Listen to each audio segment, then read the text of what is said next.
is SWBC Mortgage's Dallas Cowboys Crosstalk. Check this out. Broadcasting live from the Cowboys Club at the Star in Frisco. Brought to you by Blockchain.com. Invest like your icons with Blockchain.com. The National Medal of Honor Museum. Join the mission at mohmuseum.org. Buffalo Wild Wings. If it's game day, Buffalo Wild Wings is the place to be. Alltech Lansing. Just listen with Alltech Lansing. Perfecting sound since 1927. And by SWBC Mortgage. Customized solutions to help you meet your personal and business goals. Visit SWBC.com. Now your hosts, Nate Newton and Bobby Belt. Happy Wednesday, everyone. This is Cowboys Crosstalk. We are live from the Cowboys Club at the Star in Frisco. Thank you for joining us on 105 through the Fan and DallasCowboys.com and all associated social platforms. I'm Bobby Belt from 105 through the Fan. Tonight, I'm joined by the pride of the Missouri Tigers, Mickey Spagnola from DallasCowboys.com. I am here. As always, we've got the three-time Super Bowl champ and six-time Pro Bowler Nate Newton. Yes, sir. With us this evening. And our special guest tonight is one of the greatest undrafted free agents in NFL history, one of the greatest receivers in NFL history, a Pro Football Hall of Fame member, and honestly, probably one of the greatest ambassadors that the Dallas Cowboys organization could ask for. Yeah. It is Drew Pearson. Drew, thank you for joining us tonight. Thank you, Drew. Thank you for the intro, Bobby. Can we do that again? Hey, run through that again. Run through that again. There was a lot that we didn't even get to. Super Bowl champion, obviously.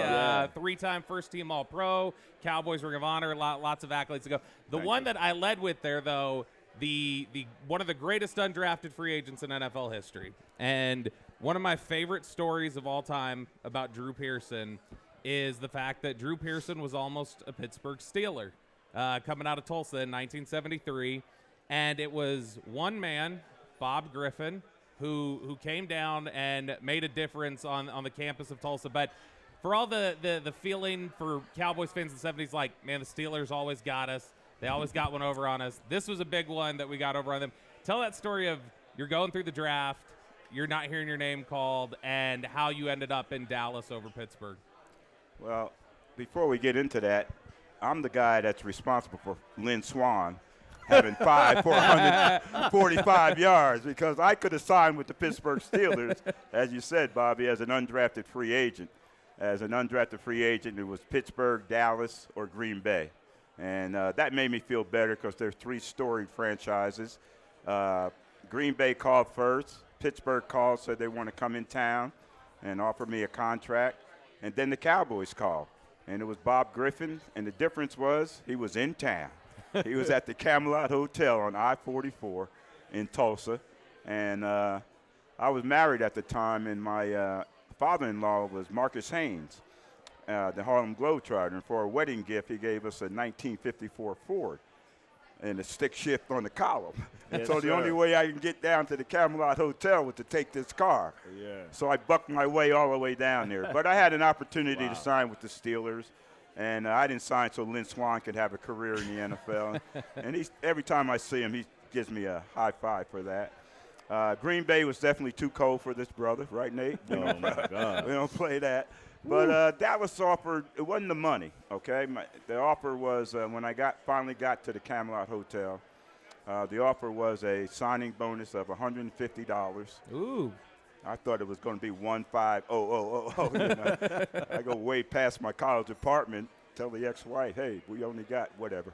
But anyway, $150 signing bonus, and I said, well, you're going to make it up in the base salary. He said, yeah, we got base salary. $14,500. And that's what I played on my rookie year after I made the team. I played on that contract and hit all of my incentives. I had $6,000 worth of incentives in my contract, thanks to the great John Wooten, who negotiated that contract. And I hit all those incentives, and so that helped me get through the season. But when the season ended, Harvey Martin, Billy Joe, and myself went to the Zales Corporation asking for a job because we needed some money. Yes. We were broke when the season ended, you know. Yeah. I mean, the check stopped, and that was it. So, Drew, tell them what you did with your signing bonus. Well, I, before I, waiting for the second round of the draft, 17 rounds, 10, 11 o'clock at night. So I didn't think I was going to draft it to get a chance, so I started drowning my sorrows in some Boone's Farm. Boone's Farm. I don't know about you. Apple was my favorite. Wow. But so I had to clear up. But when I got there, I asked Bob Griffin, could you pay me that signing bonus in cash? And he said, why do you want cash? He said, most people want to check, take a picture, frame it, hood, I said, I need cash because I need gas money to get back to the college apartment. After driving that stick shift, I just burnt up all the gas. Yeah. So with $150, I got it in cash, 7 20s and a 10. And he must have been prepared to pay me off. Wow. Because he went in his pocket and took out 7 20s and a 10. And then when I got back to the college apartment, told the wife, ex-wife now, we only got $75. and took the other 75, went down to the dorm and celebrated, baby. I'm a Dallas Cowboy. You had to get more Boone's Farm. It all disappeared during the course of the draft. That first season in Dallas, when you got here, you talk about you hit all your incentives. Walking in here, did you feel any sort of that chip on your shoulder of, man, I shouldn't have been in this position. I shouldn't have been in an incentive position. I should have been drafted. I should have felt more security here, so I'm going to go out here and I'm going to show them just how secure I am. No, I never had that kind of vindictive attitude because, you know why? Because once we got to training camp with Coach Landry, everybody was equal. I was the same as the late Golden Richards, who was the second-round pick that year, So once we got to training camp, it was the same. So we were on equal footing. And now I can use my athletic ability, my intelligence, and other things that I bring to the table to try to compete with these guys. I thought I should have been a number 1 draft pick. But that one day, Reed Johnson, the Cowboys scout, came to Tulsa to work out the pro prospects. And the other time the scouts came, I wore sweatpants to run my 40 and everything. Nate, this time I decided to wear shorts. Right. And they saw my legs. It was all over. Did it not make big you? Mistake. Big mistake. Tell me Nate. this right here. See, the reason they was on equal footing was how many weeks did y'all spend in camp? Back in the day. We 6 weeks. 6 weeks. 2 weeks of two-a-days. The first week was brutal. Rookies, right? They're all rookies. Yes, and that is the key right now. Yeah, Landry was trying to see who could handle that. Yes. If you can make it through that, maybe you got a chance when the veterans come. That's right. But no, camp was serious. It wasn't like Club Med like it is today. I can make it through a training camp today. Me and you both, Nate. Man, but, I got these new titanium knees. I get at them. They wear these paddings on their helmets and stuff. Well, put some shoulder pads on and pop some people. That's what they need. Yeah. Nate, when you were another guy who was an undrafted free agent. What were your experiences like, coming into the NFL? I know we talked a little bit a couple weeks ago. You ended up in Washington initially. Right. What kind of thought process did you enter? When I got to the Cowboys after 2 years of the USFL, like I told you last week, I said I'll be cut. And I told the young lady I'll be home in a week, and they gave me a little signing bonus, which much more than what. You got more than me? Yeah, I got $15,000. You only got man. He got the other 0. The other 2. But you didn't deal with Gil Brandt. No, I didn't deal with Grant. No, I didn't deal with Gil. But I was just so. You talking about the guy grew up a Cowboy fan, so I was just elated. Wow. So I was elated. And when I shook Coach Landry's hand and he signed that picture, I was like, I'm good. I'll throw the girl. I'll be home. So why did you go to USFL first?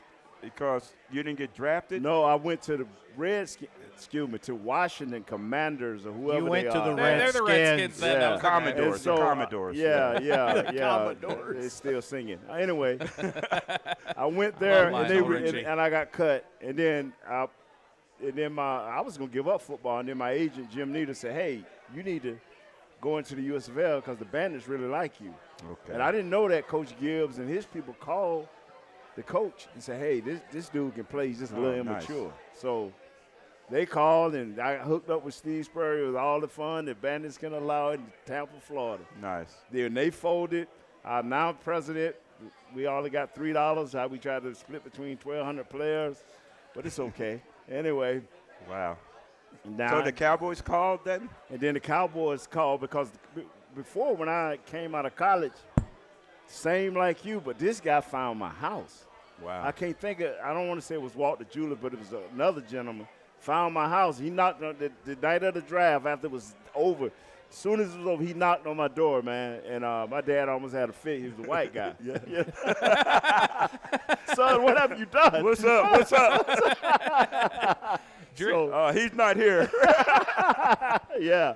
He's like, I'm with the Cowboys. And Drew, but, yeah. Drew, what do you think, because you felt like you should have been the number one pick, and then you say you went on draft, and you really quickly established yourself second year, 1,000-yard receiver, third year, 8 touchdowns, and became, the preferred target here pretty quickly for a great team.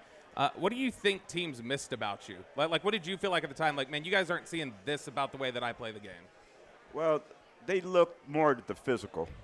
There's no doubt, I wasn't very big. I was 5'11", 165, coming out of high school.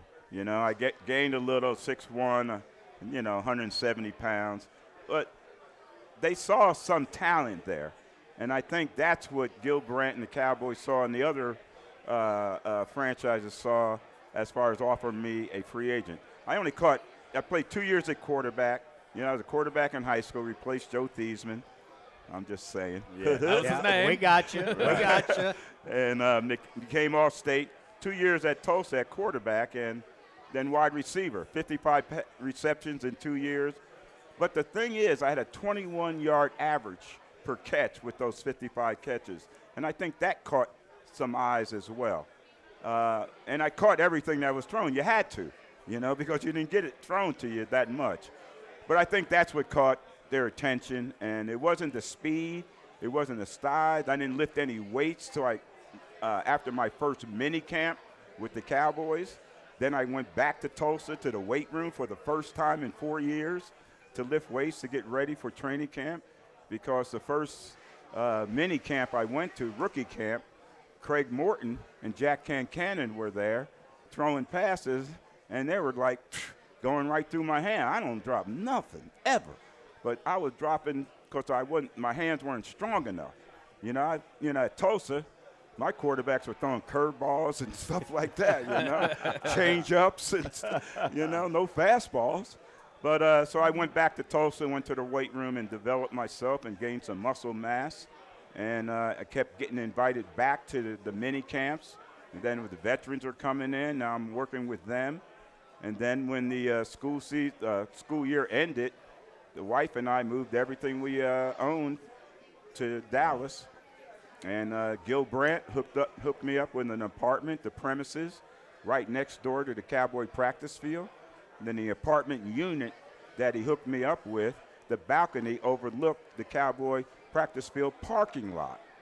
And I found out what kind of car Roger Staubach was driving. And I would sit on that balcony like this and wait till Roger's car pulled in, and then shoot over to the practice field and work out with him. And he couldn't figure out why I was there, but that's how that all materialized. And but you know what? I don't know if I would have had the same success if the path was different. This motivated me, it prepared me, and I made the right choice by choosing the Cowboys because it not only made me a better football player, but being around Staubach and Landry and Lilly and Cornell Green and Bob Hayes and Calvin Hill, guys like it taught me how to be a professional, how to handle the job, how to be prepared, how to do the meetings, how to do practice, and how to come out and play and be prepared each and every week. So not just be a good football player, but how to be a professional, how to carry yourself. I like that, the idea of, the path mattering and the path that you take and how that impacted you and made you the player that you were. Let's dive into a little bit more of that. We're going to go to our first break here. When we come back, we're going to talk with Drew Pearson about that path, some of those challenges, some of those successes, and the player that he became. If you have any questions for Drew Pearson, you're joining us on 105 through the Fan or DallasCowboys.com. You can text us at 877-881-1053, 877-881-1053 for any questions you may have for the Hall of Famer Drew Pearson. That's next on the SWBC Cowboys Crosstalk.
Live. Back to SWBC Mortgage's Dallas Cowboys Crosstalk. Yeah, check this out. Broadcasting live from the Cowboys Club at the Star in Frisco. At SWBC, customized solutions for individuals and businesses are just a click away. Visit SWBC.com to learn more and start your next adventure. We are live from the Cowboys Club at the Star in Frisco for the SWBC Cowboys Crosstalk. I'm Bobby Belt from 105 Through the Fan. Thank you for joining us on 105 Through the Fan and DallasCowboys.com and all of their associated social media platforms. We've got Mickey Spagnola from DallasCowboys.com with us tonight. Yes. We have the 3-time Super Bowl champ and 6-time Pro Bowler Nate Newton with us. And then our special guest tonight is the great Drew Pearson, the Super Bowl champion, Pro Football Hall of Famer. Yes, sir. And one of the greatest one of the greatest receivers in NFL history. Drew, thanks for joining us again. We really appreciate it. You got it, Bobby. Thanks for having me. So we were talking about the process before we went to break here and how, that process made you who you were and the path made you who you were. And Mick, I know that kind of triggered a thought for you during the break that you wanted to ask. Yeah, absolutely, because I remember the first day Nate Newton showed up at training camp in Thousand Oaks. Biggest man I think I'd seen, right? Tom didn't have big offensive linemen, right? This guy shows up so big, they ain't got pants for him, right? 300 and some pounds. So I was going to ask you, because Everson Walls told me his first training camp with the Cowboys, undrafted free agent, 81, he said the first time the veterans came up, he lined up man-to-man with Tony Hill. And he was in his stance, and Tony Hill's going, "Rookie, what are you doing?" And he goes, "Hey, I'm trying to make the team." And he goes, "Oh, you want to play that way?" And he goes, "Yeah, bring it on." And he just burned him for a long way. So I was wondering, the first time you lined up against a veteran, who it might have been and what took place in a one-on-one drill, if you remember that. Oh, wow.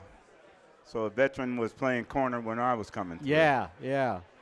Wow. As a rookie. I don't remember who it was. You don't know who it was. Mark Washington. Yeah. He was pretty cool. Was Herb Adderley there yet? No, Herb was gone. Okay. Aaron Kyle was there.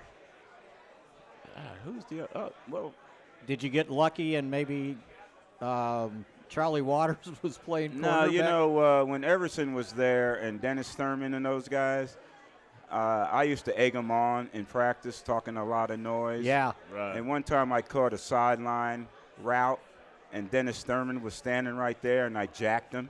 Right. Up under the chin, and all those guys, the Thurman thieves. Yeah. Right, yes. They attacked me on the sideline, and what that did was lifted up practice. Right. Now we got a spirited practice. Right. Yeah. We're talking noise and stuff, but we're competing. Right. And now that makes us a better player. But Which they can't do these days. Oh, no. But we had those types of, Wednesday, Thursday, and Friday, all through the season, we wore full pads in practice. We were popping, simulating timing and of the plays so that when we hit the game, we're not catching people, we're hitting people. Now we got the timing of the plays down. Now they go through practice, they prance, they're on their toes, and the hat's on backwards, and they got shorts on, and like they run their reindeers, plays huh? they're going to run on the game plan, and they're catching people, And then there they get in the game, you can't catch nobody. And there was no practice squad back then, right? Right. You played against the defense. Oh, yeah. And you got Randy White and those guys on. They're giving you a picture, all right? They're bringing it. They're popping. And that's what we were competitive. Everson Walls, Grambling, Berkner High School. Yeah. Hamilton Park. Yeah, you remember all that. He talked a lot of noise out there. Do you remember the first time out at practice that you got Mel Renfro? Oh, my God, yeah. I ran this was before training camp. I'm out there working out. And actually, I used to steal Mel's shoes out of his locker. He didn't even know. He had so many, he didn't even know. But almost a couple days before we're breaking to go to camp, I ran a sideline route, and Mel just jumped it. And Mel said, I can tell you running that route. I can tell you what route you're going to run every time. And I'm like, oh, no, I can't correct this in 2 days. Right. But he told me, he helped me. He said, when you got to stem it, you got to come off the line straight and not lean to where you're going to turn. Right. And that made such a big difference. I'm green as a wide receiver. I only played 2 years at Tulsa, wide receiver. 55 passes. My receiver coach when I got in the NFL was Mike Ditka. Yeah. Okay? Tight end. He taught me how to knock somebody's head off. Right. But he didn't tell me how to run that sideline route. Yeah. You know, but it was Mel Renfro and Cornell Green that schooled me in practice and gave me those coaching points. And then I adhered to it and straightened up that route, and now I've got a stem, and it made a difference. I think that's such a cool part of the growth process for a lot of guys is that we always hear, Drew, who was the veteran receiver who pulled you in and helped you with this? Or, they'll ask Micah Parsons, Micah, who's the veteran edge rusher? And a lot of times you'll hear it ends up being Tyron Smith talking about, DeMarcus Ware taught me a lot. It'll be Micah Parsons saying, Tyron Smith taught me a lot. Tyron taught me what I was doing wrong and what I need to do. And like you just say there, Mel Renfro teaching you a lot. I'm sure, Nate, you ran into similar things where guys on the other side of the line of scrimmage were teaching you things like, no, you don't do that. You do this here. For both of you guys, the further you went along in your career, do you remember moments like that for yourself where you've got a young corner coming in here and you just school him, or a young defensive tackle, you go, all right, let me show you what you're doing wrong because this is a mess and you're going to kill us in games if you're doing this? Charles Haley helped me a lot. Charles Haley, man, he believed in feet. He helped me a lot, and then so I transferred that to a couple of young guys, helped Stone a little bit. But Eric Williams came built like that. Larry Allen came built like that. Yeah, Once they learned the technique, they came built like that, bro. So, it wasn't much. Coach Myers, he didn't teach a lot of technique. Yeah. Coach Myers, he didn't teach Assignments. a lot of technique. Assignments. Assignments. Yeah, that's mainly Mike Ditka. What made the difference for me when I got to the Cowboys as an undrafted free agent, only 2 years at wide receiver, and not really knowing how to run pass routes, especially on a pro level, was the fact that Otto Stowe was traded from Miami Dolphins to the Cowboys, and I got in his back pocket. Now, Otto didn't say, come here, Drew, do this and do that. No. I said, I'm going to do what Otto's doing. Right. Because he played 3 years behind Paul Warfield. And he came in here running his routes just like Paul Warfield. Wow. And so Mike Ditka ain't teaching me nothing. So the guy I had to learn from was Otto Stowe. Yeah. And he was there because they traded Ron Sellers to the Miami Dolphins for Otto Stowe. And that's why 88 was available. Sellers had 88 that year, the previous year. And that's why it was available once I made the team. But Otto Stowe ran the sweetest pass routes. I mean, he was rolling. And he was having this phenomenal season. The first 5 games, 30 catches and stuff like, which was big back then, And then he's playing the darn Eagles up in Philadelphia, and he's blocking for Calvin Hill and on that darn turf that ended Michael Irvin's career, ended my consecutive game streak, and ended Otto Stowe's career on that same Veterans Stadium turf where Calvin Hill landed on his ankle and drove it into the turf, and he never recovered from that Achilles injury. And then when I went to training camp the next year, because he wasn't there, it was my job to win. Right. But I learned how to run pass routes from Otto Stowe. And I mentioned that in my Hall of Fame speech, I said, Otto, thank you. And he didn't even know it because I was just trying to get his job at the same time, learn how to play. And he was one of those kind of unknown Cowboys because I would see him show up at the different reunions and stuff, and he was always there. And I'm going, Otto Stowe, I'm not familiar, right? Yeah.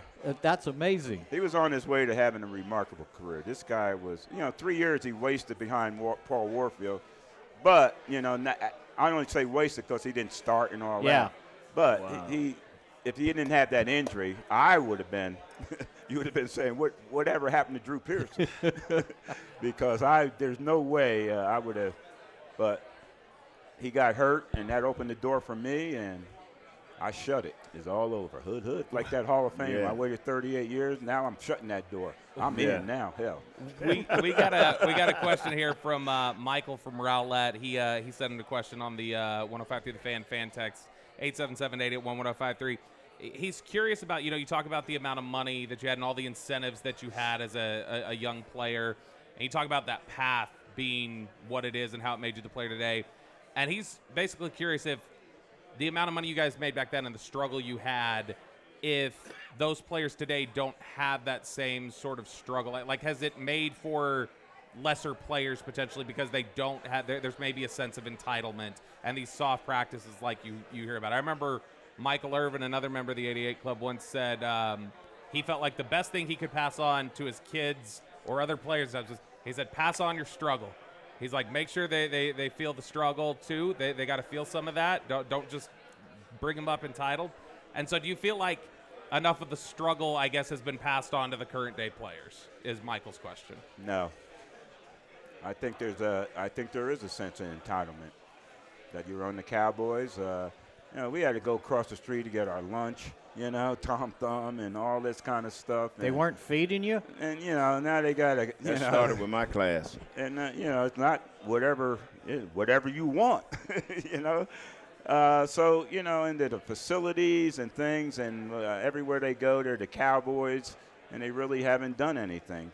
Tutal made a good comment when he was interviewed recently, when he said that they really don't have anybody within the team that's been there that can tell the guys what they really need to be doing. How many of these guys even won a playoff game? And so you need that presence. When Charles Haley came to the Cowboys and stuff, that was a presence that locker room needed, because he was policing that locker room because he knew what it takes to get to the Super Bowl. We policed ourselves in the locker room because we had experienced guys. When I got there the year before, the Cowboys had been to the Super Bowl. So these guys knew what it took. So they're coaching me up that way. But we don't have anybody there with that kind of experience on the football team. Now maybe the coaching staff, the head coach, he's been through all that. But none of these players have really been through all that. And they've been stuck on the first round. They can't get past the first round. Why? Because no one on that team has gotten past, that I know of. Mickey, can you think of anybody? Nope. That has gotten past the first round as far as playoffs are concerned. They got past. And when the playoffs start, Nate will tell you, when the playoffs, it's a different season. Yeah. You got a different look. That stuff you've been doing, no, you got everything, the practices, the meetings at the all-intensity level. It's a sudden death, okay? And you don't want to go down. Man, I played in 7 championship games. Once you feel that, man, once you know the strain of that, I was talking to one of the shows I was doing today, and the way this season is going, and I tell guys, I'm like, now is the time you can't sleep.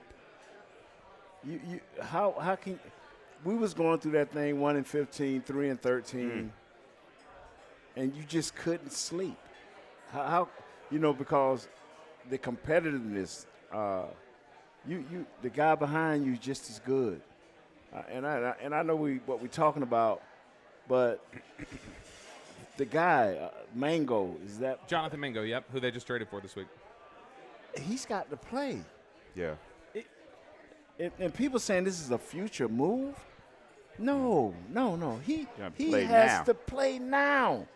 You get this 1 week to ramp up, and you play. The competition started a week ago when they thought about trading for you. You have to play now. And for people, when I hear people say, "Well, that's a future move," if that's a future move, then you're already telling me you already got your receiver for next year. You're not going to draft the guy. No, it starts now. The competition, the strain shouldn't be just on McCarthy and Dak's face. The strain should be on every player when they walk through that facility. The strain should be on them. Guaranteed contract or not, the strain should be on you. It's on me. Man, the pressure. Yes. And Hopkins up there in Kansas City, yeah. What, did he have a week of practice? Yeah. He had a pretty good game the other night. Couple touchdowns. Hey, look, maybe you'll get that against Philly this week or the week after against Houston. Who knows? Let's take our second break, and we got Drew Pearson joining us here tonight on the SWBC Cowboys Crosstalk.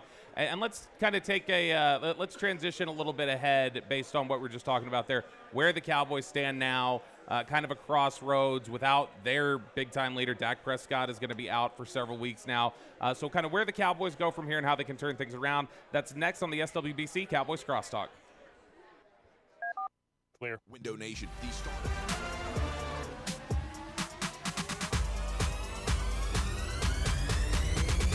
Go Cowboys!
Back to SWBC Mortgage's Dallas Cowboys Crosstalk. Yeah, check this out. Broadcasting live from the Cowboys Club at the Star in Frisco.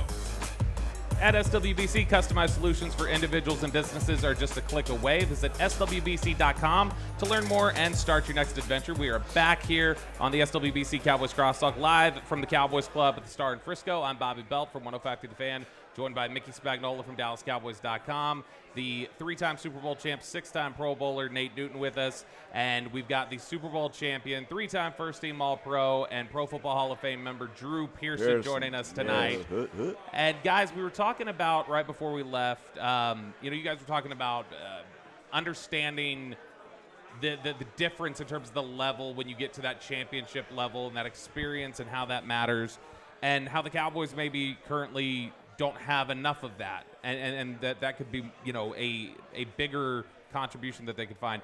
Obviously, one of their big leaders, Dak Prescott, has the hamstring injury. He will be out for a considerable amount of time, it looks like right now.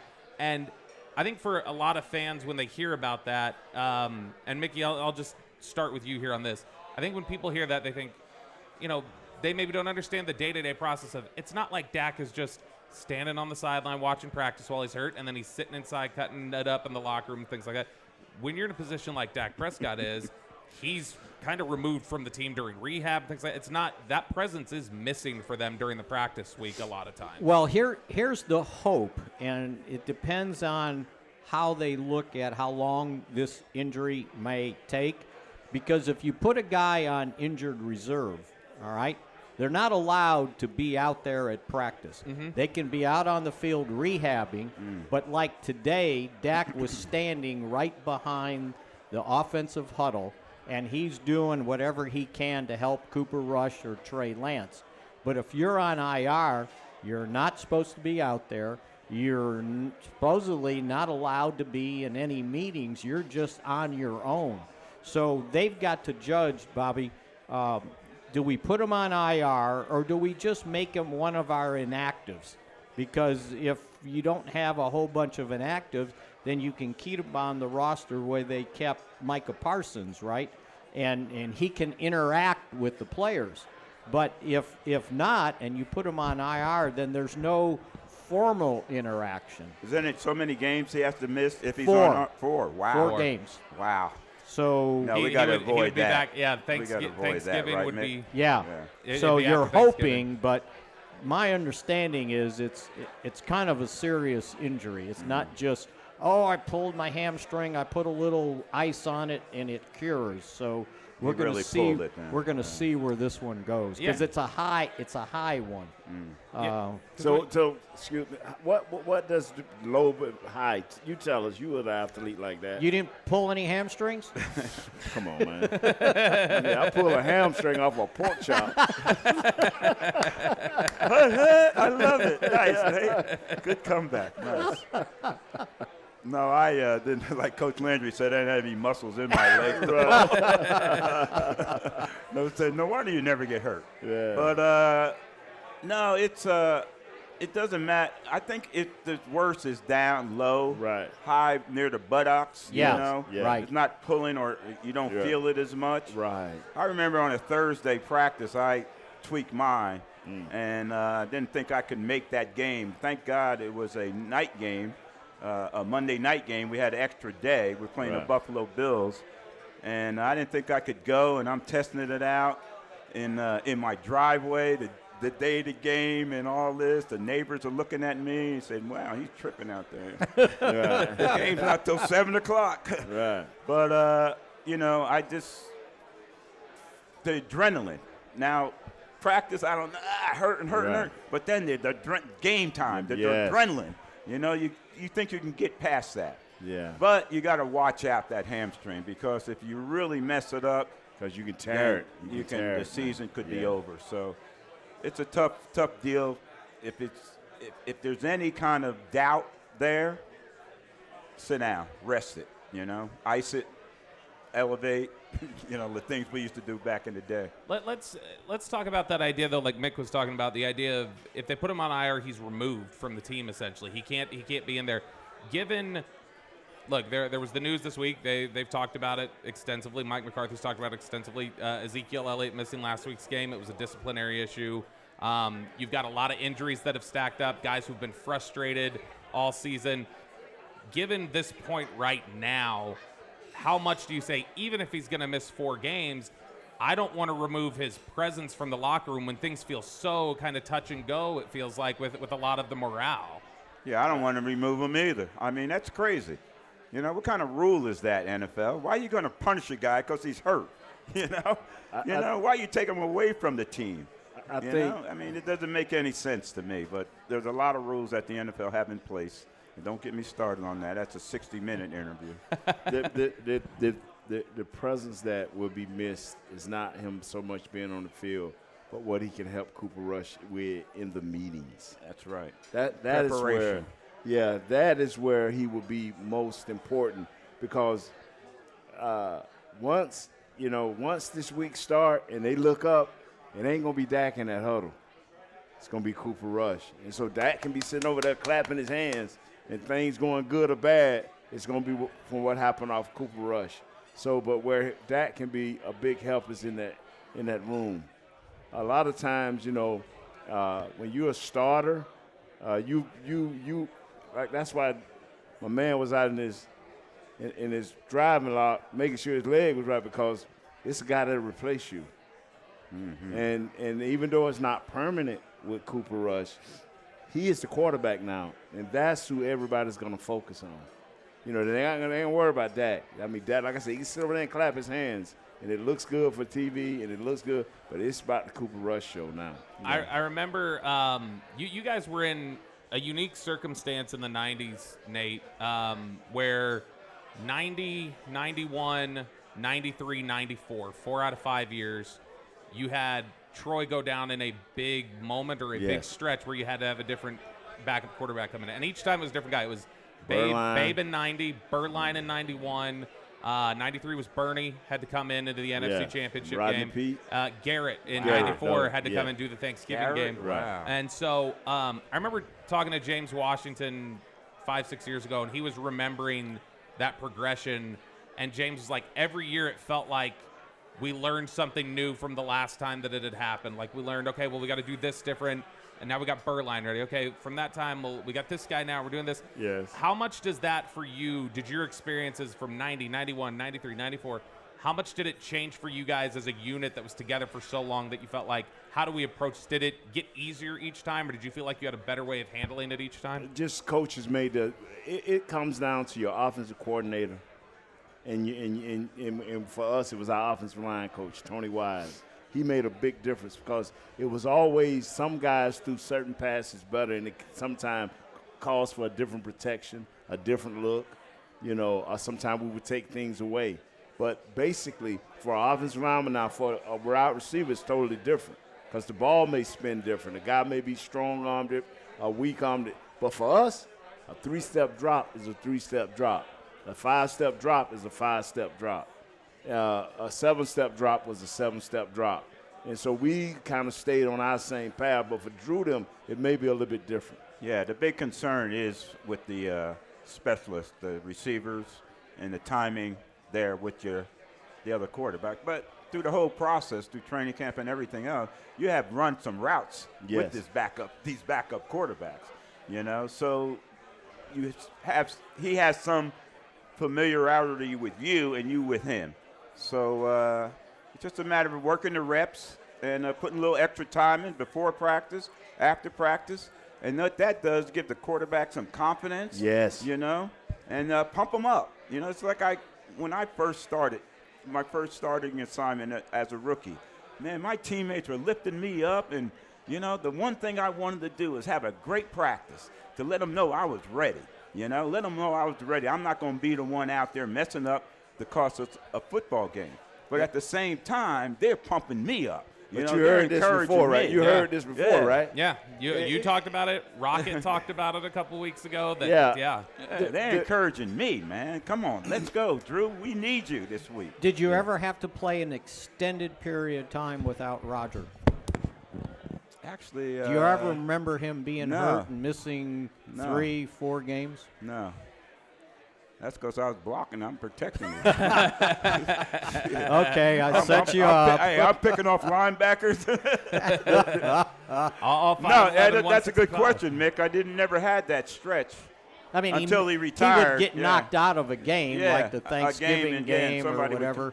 Come in and replace him for a play or two. But, well, the Thanksgiving game, he knocked out completely. What makes this team here different?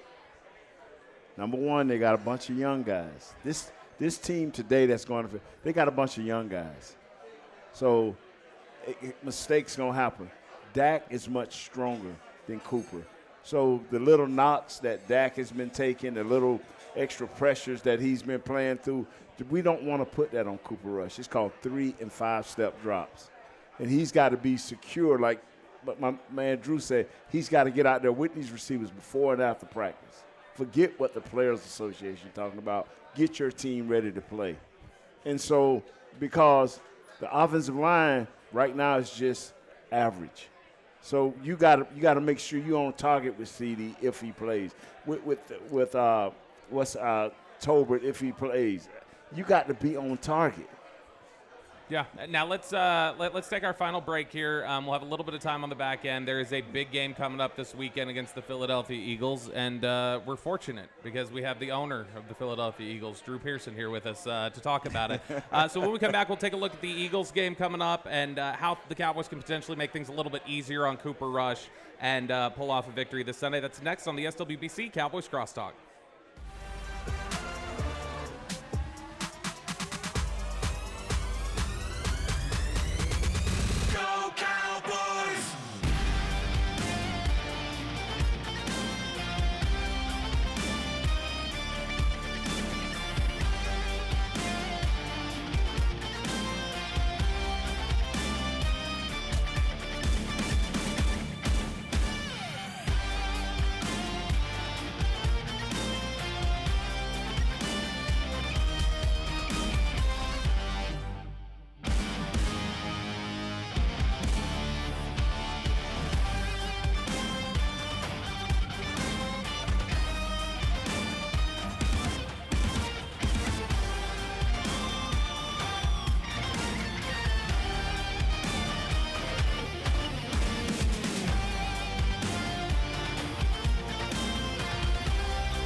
Back to SWBC Mortgage's Dallas Cowboys Crosstalk. Yeah, check this out. Broadcasting live from the Cowboys Club at the Star in Frisco. At SWBC, customized solutions for individuals and businesses are just a click away. Visit SWBC.com to learn more and start your next adventure. We are live from the Cowboys Club at the Star in Frisco for the SWBC Cowboys Crosstalk. I'm Bobby Belt from 105 to the Fan, joined by Mickey Spagnola from DallasCowboys.com. The cracking up Nate Newton. What did I say wrong, Nate? No. I hate to say this, but Mick, I'm going to have to expose you. What's that? He's texting, right? And you know you have this thing on your phone where you can make the letters big or small. Yeah. Mick he's only texting like 4 letters and putting a line because he can't see. Can't see? No, I can see. I got glasses, but there's no sense straining, right? What the hell? He can't even get a sentence. Goodness, that is the 3-time Super Bowl champion, 6-time Pro Bowler, Nate Newton. I'm right there with you, Mick. And our Cowboys. You wait a few years. That's all I got to tell you. I'm already there, bro. You need to go see Dr. Grishero, man. There we go. He's the official laser eye doctor for the Dallas Cowboys. There we go. Go check him out. He'll fix you up. I couldn't see either, but I can see now. I'll just wait till the cataracts have to be taken out. Wow. And that the voice you just heard there, that is our Cowboys legend this evening, the Pro Football Hall of Famer, Super Bowl champion, Drew Pearson, joining us here tonight. Thank you for joining us, Drew. We're just talking about the idea of, Cooper Rush is going to have to start in this game. It sounds like, they've got options. Jerry talked this week about Trey Lance could be part of some packages, get some work, but that it sounds like the primary option is going to be Cooper Rush. And Nate gave some suggestions, but what are some things that you would say, hey, here's how you can make things easier on a guy stepping in and having to play, and how easy do you have to make things for a guy who's had to step in 2021 for a big primetime game against Minnesota and then, step in for 5-6 weeks in 2022? I think with Rush, you just – business as usual. You just take Dak out of the offense and put Cooper Rush in. And the other guys around him, now, you heard this old saying, step up. Don Madden said, what do you mean step up? They should have been stepping up a long time ago. Now they're going to step up.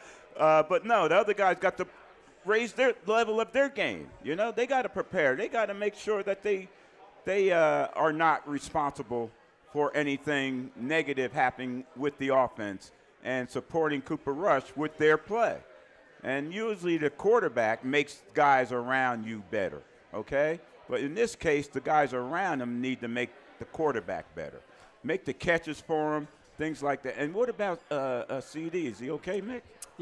He was limited today in practice, but I think he'll be good to go. Game time? Yeah. I think he's 88. He'll tough it up. Yeah, exactly. Yeah, he's 88. He's got the 88 DNA. But everybody around you got to play better. When you take the starter out, even when Roger retired, we had the same guys. We took Roger out of the offense and put Danny White in. And we made Danny look good. But Danny White, all of a sudden, because we were rolling, but all of a sudden Danny was carrying us, Danny White. Because he fit in, and now it's all working. So Cooper Rush has been there before in this situation. He's used to this, so he knows what to do in his preparation to do this, and he knows what's at stake. And the other guys know this is a must-win. Every game they play now is a must-win. I don't know what the playoff scenarios are right now, with their record and what the rest of the division is doing. But every game, and plus it's Philly, man. Yes. If you need me, call me. I ain't afraid of them Eagles. I ain't afraid of them. No, that's been well established at this Bring point. them on. Herm Edwards, you in town? You guys both talking about the idea of, Nate, you've talked before about not wanting to let guys down and player leadership and accountability. And Drew, you were just talking about some of that. Heading into this week here in the last, 90 seconds or so that we have to wrap the show up, for Cooper Rush, is that something where, just in general, a confident tone needs to be struck by everybody at practice and a confidence in Cooper Rush and what he can do? Or is it something different where, one of the leaders should step up there in the locker room this week of practice and make some sort of a statement? Is this a statement type thing you feel, or should it just be, no, business as usual, but give off an air and of confidence here in your quarterback? Yeah, I think a leader in that locker room, should say something, and not just before the game. I mean, all week long, in the preparation and everything. Let's work. Let's work.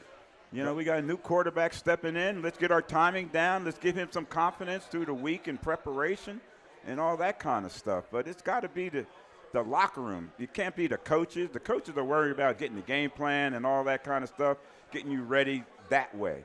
You got to get ready mentally and physically to go out there and do your job. Ain't nobody going to feel sorry for you just because your quarterback's not out there, So you got to step your game up and compensate for that.